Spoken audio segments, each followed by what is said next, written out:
Hey folks, my name is Jürgen, aka Nerd and Proud of It, and Destiny has brought you to my channel today to have a look at a couple of non-reserved list cards that are actually quite valuable. As you know, I normally focus on buying reserved list cards, and I try not to spend a lot of money on cards that are good for standard or modern.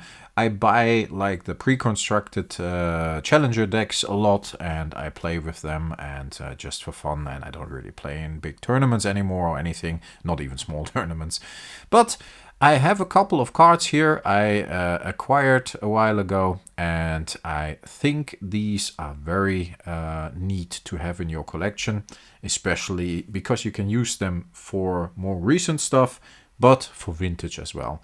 Mox Opal is the first one of them.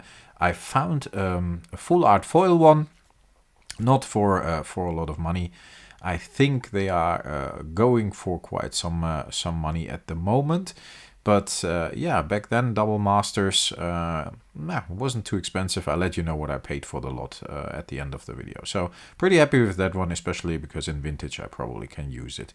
Mana Crypt, I don't have to say a lot about that one, right folks? Sorry for the mirroring effect. The sun is shining and I wanted to keep the blinds open to get some light.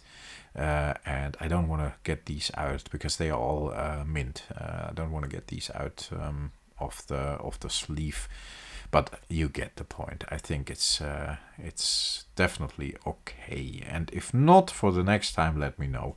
But Mana Crypt, very good card, very good in vintage as well, but in more recent stuff also a nice card to have, and you only have to buy this once. Vampiric Tutor, the same, not legal in standard or modern at the moment, but definitely legal in vintage and restricted, and you never know when it's going to be reprinted. So yeah, I think these cards are definitely very, very nice to have in my opinion. You only have to buy them once. You can play them in Commander, most of them, I think all of them. I looked it up, but in which formats they are legal. I think they are all Commander legal. And yeah, then if you got them in your collection, you don't need them. Ugin, the Spirit Dragon. I never knew of this card. I discovered it first because I'm not into the recent set of the last couple of years yet. Or a lot. I discovered it when it was reprinted in M21. And I picked up a playset of these. Different ones. One of them is full art foil, which I really like. That should be this one. It's really difficult to see with the double sleeve. But the other ones are just the normal version. At least I wanted to have that full art foil one with the wing going through the 8 at the 8. I loved that when I saw that. That was the first card I saw that was like artwork-wise very innovative. I mean, there probably are hundreds of them that are very innovative artwork-wise, but for me, it was one of the first cards that stuck out, that definitely was on my radar when the spoilers were announced for M21. I was like, yeah, nice, I have to get that card. I just like the card. I like the artwork. I like the full art. I like that the wing is more or less part of everything you see it here. It goes into the text box as well, and I can appreciate that. So in general, it's not bad to get a couple of those staples. Just keep them in your collection.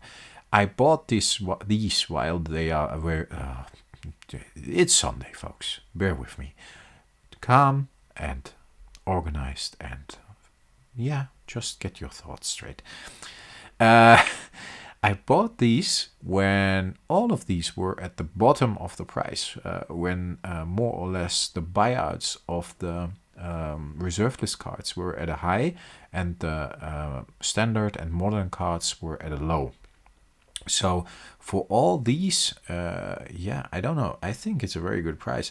For all these I paid about $200, and I think the Ugin is about $30-40. I think the Vampiric Tutor is about 50. I know the Mana Crypt is about 150 or something. So yeah, I got that one for 58, I think. I can look it up. Bought it at a web store in Spain. They are very trustworthy. I order with them a lot. They sometimes even have like collector's boxes for a very cheap price, which isn't often the case here in Europe. And in general, yeah, I think $200 for these staples. I was like, yeah, get it out of the way.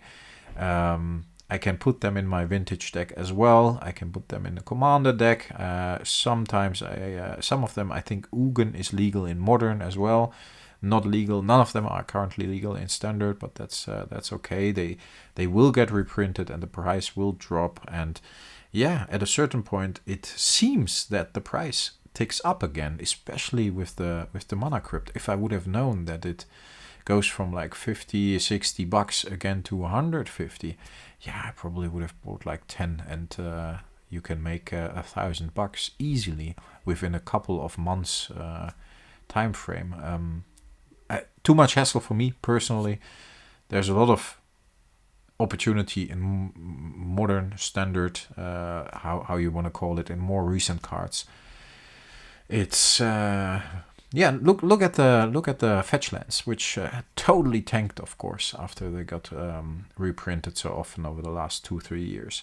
I'm very curious if those will recover. But these cards I just showed you here, they definitely have recovered, and they definitely are very pricey again, in my opinion. So there is still opportunity in more recent stuff, not only reserve list stuff. I would advise you to not over invest in modern or in standard or in more recent stuff, how you want to call it. I normally call it modern simply because of the more modern era, not specifically the modern format.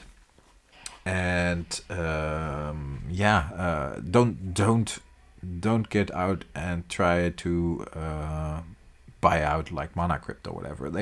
They will reprint it and then the price will tank. But if they find that balance, if Wizards is able to manage that expectation of supply and demand, then I think cards like these, or like the Force of Will, or the Mana Drain, and all these staples and very, very good and strong cards are definitely always cards that will have at least some value. I can't imagine like the Mana Crypt going to $5. Yeah, maybe if they make it a common and you have one in every booster, but they definitely not going to do that because they don't want to destroy their ecosystem and their how do you call this, economy. That was the word I was looking for, folks. I hope you have a nice Sunday. Take some time for yourself. Spend some time with your loved ones. If you watch this on another day, I hope you have a very great day as well.